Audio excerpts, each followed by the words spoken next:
Yhden seuraajan kautta löytyi tämmönen patteri.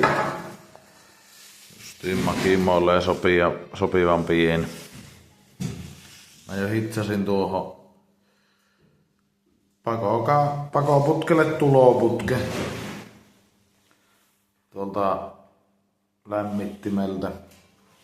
Ja sitten tuluppasin toisen vesilähön ja tänne sitten tulisi ulospäin lähtö, mikä menee pihalle. Ruvetaanpa laittaa paikalle ja testaa. Niin se lähti pöhissä. Siellä on nyt tuo pakoputki liitetty tuohon batteriin. Tää nyt ei oo vielä tuonne ulos sitä putken päätä. Pitää ensin levyyttää tuo seinä, niin sitten saa tehdä kiilikkeet ja kaikki ja sitten porata sen reijää. Seurataanpa miten se alkaa tuo batteri lämpiä. No niin, se on nyt siinä ollut jonkun aikaa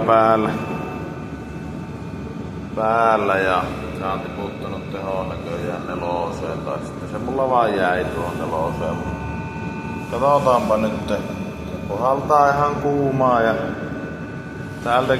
täältäkin tulee ihan kuumaa vielä. No joo, se pitää olla sillä, että tuolta sisään täältä ulos. Tää batterin tämäkin nurkka on ihan kuuma. Täältä se on.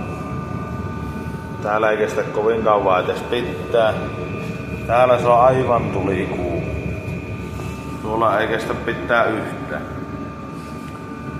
Eli siinä saa olla silloin isompi batteri. Se saa olla paljonkin isompi batteri, että se sitten saadaan vielä parempi hyöty. Ja se lämpiää todella paljon tuo. Ja paljon menee hukkalämpöä tuossa pakoputkissa. Todella paljon.